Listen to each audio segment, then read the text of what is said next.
এই ধ্বজা খসে যাওয়ার ঘটনাটা যে কতটা সত্য সেটা আমার ঠিক জানা নেই। আর তোমরা আর একটা খবর জেনেছো তো, যে ওই যে দীঘার সমুদ্রেতে নাকি জগন্নাথ দেব ভেসে এসেছিল।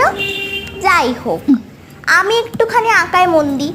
আর তোমরা বাংলায় একটা প্রবাদ সেটা জানো তো, রথযাত্রা লোকারণ্য মহা ধুমধাম, ভক্তরা লুটায় পথে করেছে প্রণাম। দেখো, আমি জগন্নাথ দেবের কত বড় ভক্ত বলে আমি নিজেকে এঁকে কি সুন্দর রথ টানছি। তো আমি আশা করছি তোমরাও রথযাত্রার দিনকে সবাই একসাথে মিলে রথ টানবে।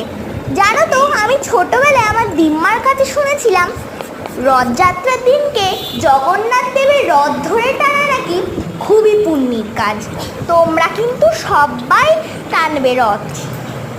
জিলিপিও খাবে মেলাতে গিয়ে, রথযাত্রা মেলাতে গিয়ে পাঁপড় খাবে, জিলিপি খাবে, তারপর কানের দুল সব কিছু কিনবে।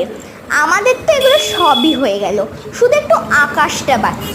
আকাশটা তোমরা কীভাবে রং করবে আমি বলছি। প্রথম তোমরা স্কাই ব্লু নিয়ে ওপর দিকটা ডিপ করতে করতে নিচের দিকে হালকা, মানে তোমাদের হাতের যে রঙটা তুমি ধরেছ সেই হাতটা একদম পুরো হালকা করে দেবে, তাই খুবই সুন্দর লাগবে। আমি এদিকটা করলাম, তোমরা এদিকটা করে নিও। এই যে আমি তোমাদের দেখিয়ে দিলাম, যদি তোমরা না পারো ওই জন্যে। ঠিক আছে, এবার একটু তাল গাছটা করে নিই। তাল গাছটা না করলে আঁকাটা তো পুরোটাই অসম্পূর্ণ হয়ে যাবে।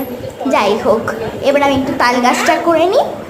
তাল গাছ হয়ে গেছে, আমি সিনারিটাও কমপ্লিট হয়ে গেছে আমার।